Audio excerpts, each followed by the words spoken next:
आखिर किसकी वजह से भीम को हजारों हाथियों का बल मिला था? आखिर भीम को मारने की योजना किसने बनाई? आखिर किसने भीम के खाने में जहर मिलाया? आखिर भीम को मारने के लिए किस प्रकार की चीजों का प्रयोग किया गया? आखिर भीम की जान किसकी वजह से बच पाई? तो चलिए दोस्तों जानते हैं इस वीडियो के माध्यम से। नमस्कार दोस्तों, मैं हूं प्रदीप और स्वागत है आप सभी का महाज्ञान यूट्यूब चैनल में। वीडियो को शुरू करने से पहले एक बार कमेंट बॉक्स में जय श्री कृष्ण लिखना मत भूलिएगा। गांधारी का बड़ा पुत्र दुर्योधन और भीम दोनों ही कुश्ती में उस्ताद थे। भीम ज्यादातर शक्तिशाली था, इसलिए दुर्योधन भीम से बालपन से ही दुर्भावना रखता था। वह सोचने लगा कि नगर के उद्यान में सोते समय भीमसेन को गंगा में डाल दें और युधिष्ठिर तथा अर्जुन को कैद करके सारी धरती पर राज करें। दुर्योधन और गांधारी का भाई शकुनी कुंती के पुत्रों को मारने के लिए नई नई योजनाएं बनाते थे। इसी योजना के तहत एक बार दुष्ट दुर्योधन ने भीम को जहर देने की योजना बनाई। उसने एक बार जल विहार के लिए गंगा के तट पर प्रणाम कोटि स्थान में बड़े बड़े तंबू और खेमे लगाकर अलग अलग कमरे बनवाए। उस स्थान का नाम रखा उद्यंत कीड़न। चतुर रसोइया ने खाने पीने की बहुत सी वस्तुएं तैयार की। दुर्योधन के कहने पर युधिष्ठिर ने वहां की यात्रा करना स्वीकार कर लिया। वहां सभी कौरव और पांडवों इकट्ठा हुए। वहां सभी राजकुमार एक दूसरे को खाना खिलाने पिलाने लगे। दुर्योधन की योजना अनुसार भीमसेन के भोजन में विष मिला दिया गया। कहते हैं कि यह कालकूट विष था, जिसका असर धीरे धीरे होता है। भीमसेन को भोजन अति प्रिय था,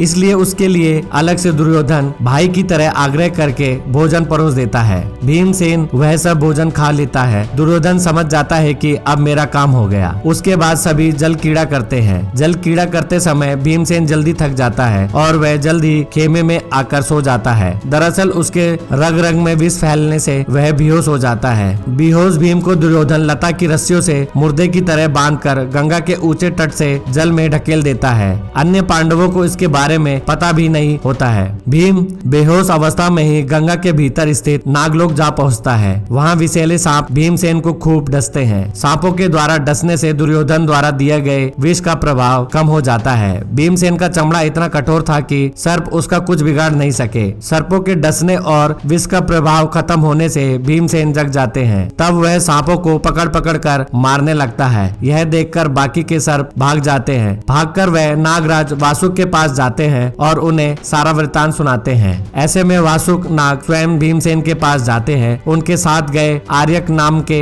एक नाग भीमसेन को देखकर पहचान लेते हैं। आर्यक नाग भीमसेन के नाना का नाना था। तब वासुक पूछते हैं, हम इसको क्या भेंट दें? इसको बहुत सारे धन और दौलत दे दो। आर्यक कहते हैं कि नागेंद्र यह धन और रत्न लेकर क्या करेगा? यदि आप इस पर प्रसन्न है तो इन्हें उन कुंडों का रस पीने की आज्ञा दीजिए जिनसे सहस्त्र हाथियों का बल प्राप्त होता है। वासुक की आज्ञा से भीमसेन कुंड का सारा रस एक ही घंटे में पी लेते हैं। इस प्रकार 8 कुंडों का रस पीकर नागों के निर्देशानुसार वह एक दिव्य सैया पर जाकर सो जाता है। इधर नींद टूटने पर कौरवों और पांडव खूब खेल कूद कर हस्तिनापुर चले जाते हैं। आपस में वह बात करते हैं कि हो सकता है कि भीमसेन हमसे पहले ही हस्तिनापुर पहुंच गया हो। लेकिन जब वहां पहुंचकर पता चलता है कि भीम तो यहाँ आया ही नहीं तो माता कुंती सहित चारों पांडव घबरा जाते हैं। कुंती को दुर्योधन पर शक होता है और वह चीख कर कहने लगती है, उस दुष्ट ने मेरे पुत्र को मार डाला। ऐसे में विदुर उन्हें समझाते हैं कि वेद व्यास के अनुसार तुम्हारे पुत्र दीर्घ आयु है, तुम चिंता मत करो। और यहाँ इस तरह विलाप करने से सभी को पता चलेगा। उधर नागलोक में बलवान भीम 8वें दिन रस पच जाने पर जागता है। तब नाग कहते हैं कि आपने जो रस पिया है वह बहुत ही बलवर्धक है। अब आप में हजारों हाथियों का बल आ गया है। युद्ध में आपको कोई हरा नहीं सकता है। अब आप दिव्य जल से स्नान करके श्वेत वस्त्र धारण करें और हस्तिनापुर के लिए पधारे। वहां आपके परिजन व्याकुल हो रहे होंगे।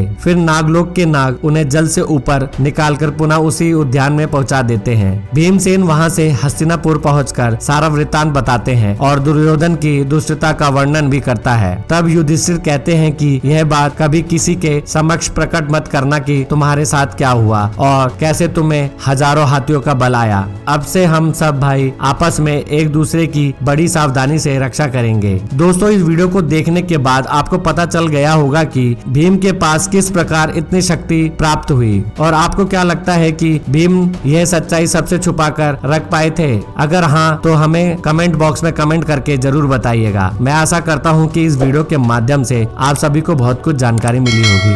और अगर वीडियो पसंद आए तो वीडियो को लाइक, शेयर और चैनल को सब्सक्राइब करके बेल आइकन को प्रेस करना मत भूलिएगा। तब तक के लिए बाय, टेक केयर।